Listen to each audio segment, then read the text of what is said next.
Hey, what's up there, YouTubers? Edgeman Cinejob coming to you guys today with a quick little deck tech here. So today we are taking a look at green-red aggro, and this is going to be a budget build. Now, I know a lot of you guys have been asking for a budget build. A lot of players do like to just play something that's consistent and not spend a lot of money on it, obviously. And this deck is actually post-rotation, so after the Scars rotation happens in October, all of these cards are still going to be standard, so you're going to be in the clear to make this deck if you want to and have fun with it, and add stuff from like Return to Ravnica and so on and so forth. So I'm going to break down this deck for you guys, but before we get to that, if you guys have any suggestions for decks that you would like to see, please leave it in the comments below.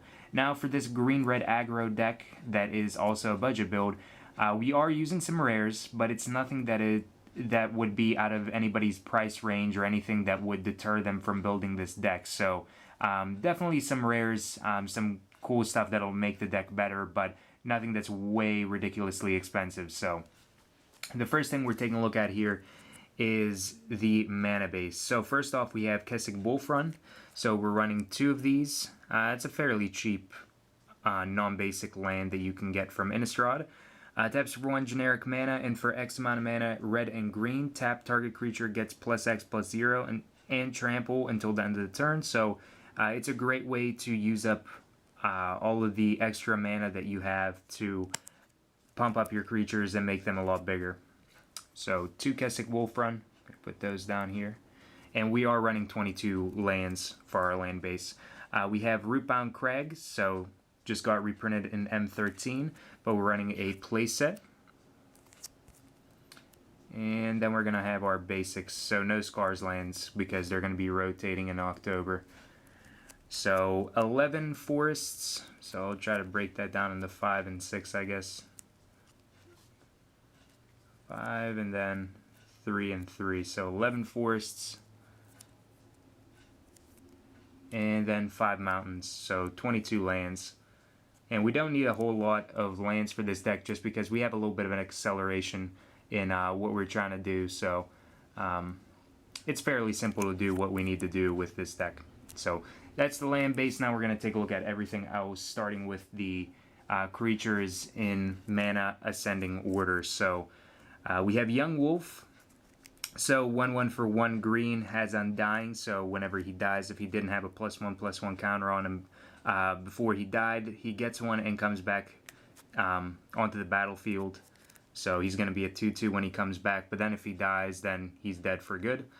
So we have a playset of Young Wolf. Then we have Strangleroot Geist, another really, really awesome card. 2/1 for double green. Has haste and Undying. Makes him a great card, especially against removal or anything like that. We have Flinthoof Boar from M13. So it is a 2/2 for 2, and it gets +1/+1 as long as you control a mountain. And for 1 red, it can gain haste until the end of the turn. Now, we do have a little bit of searching in here in the deck, so we would be able to get our mountains, but even having him as a 2/2 is a solid, it's a solid creature, but then whenever you have a mountain, having him as a 3/3 is really awesome. And also it can gain haste if it's a little bit later in the game, so that could make a difference in some scenarios. So playset of Flinthoof Boar. We have our searching with Borderland Ranger. So 2/2 for 3, whenever he enters the battlefield, you can search your library for a basic land card, reveal it, and put it into your hand. If you do, shuffle your library. So it's going to kind of help you weed out some of the lands out of your deck, and also get that mountain if you need it into play. But usually getting double green is never going to be a problem for this deck, so we don't really have to worry about that. So 3 Borderland Rangers.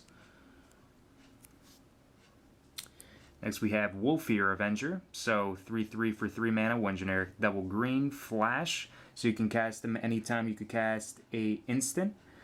And he also can regenerate, making him a great creature against other aggro decks. So it doesn't help him against abilities that make you sacrifice creatures, or if he were to get removed from the battlefield or something like that, but The regenerate is nice against cards like Bonfire of the Damned or any spot removal, Doomblade, stuff like that. The regenerate is definitely really relevant. We have 3 Wolfir Avengers. We have another rare here. We have Wolfir Silverheart. And you guys don't have to get shiny ones. I just have 1 shiny one. But we're running 3 in the deck. So he's a 5-drop 4/4 and he has Soul Bond. So as long as Wolfir Silverheart is paired with another creature, each of them get +4/+4. So it's pretty tremendous with Wolfir Silverheart how big he can make a certain creature. So it makes him a lot harder to get rid of if your opponent's playing like heavy aggro or something like that, unless they have spot removal. But Wolfir Silverheart's definitely a really fun card to play with as a 5-drop. So 3 of him. And then we have our other spells in the deck. So we have Titanic Growth. So target creature gets +4/+4 until the end of the turn. So we're running a play set of those. It could either help with having one of your creatures survive if your opponent decides to block, or you can just bash in with a lot of damage really easily. So, play set of Titanic Growth. We have Pillar of Flame. So, we're running 3 of them in the deck here. Very nice for removal. It deals 3 damage to target creature or player, and if a creature dealt damage this way would die this turn, then exile it instead. So it's going to help against like Drolf's Messenger or cards like that with annoying abilities, anything with Undying that your opponent may have. So stuff like that would be very, very awesome to get rid of with Pillar of Flame, or you can just direct burn your opponent, which always works. We have Searing Spears, so it deals 3 damage to target creature or player. We can either get rid of creatures, or we can just direct the damage at our opponent, or redirect it at a planeswalker and get rid of stuff that may be annoying. So, play set of Searing Spear, definitely awesome card. We have Rancor. So Rancor is 1 green enchant creature. Enchanted creature gets +2/+0 on trample. And whenever Rancor is put into a graveyard from the battlefield, return it to its owner's hand. So if it's enchanted to a creature and that creature happens to die or something, you get your Rancor back and you can use it on another creature, so it's awesome. And we have a playset of Rancor. Rancor is just really, really awesome. So we have a playset. And then the last card that we have here is Abundant Growth. So we have 2 of these in the deck, and it's for 1 green enchant land. Whenever Abundant Growth enters the battlefield, draw a card. Enchanted land has tapped to add 1 mana of any color to your mana pool. So it helps us if we need red mana for Pillar of Flame, Searing Spear, or Kessig Wolf Run. But also we get to draw a card, which is awesome. So that's always a great thing about Abundant Growth, is having a little bit of a way to draw cards, even if it is just 2 of in the deck. So yeah, that is basically it for this budget build for red-green aggro. So the entire deck list is down below, where you guys can check it out. Now, feel free to switch in your own stuff if you have more expensive cards like Huntmaster of the Fells, Thundermaw, Hellkite, Bonfire of the Damned. Even if you want to add like Yeva, Nature's Herald, or there's a lot of cards that you could add in, Hellrider, stuff like that.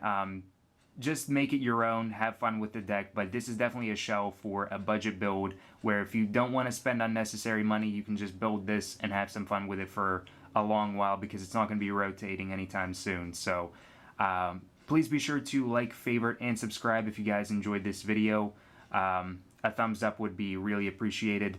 And be on the lookout for more new Magic the Gathering videos. But until then, guys, thank you for watching and have a wonderful, fun-filled Magic the Gathering day.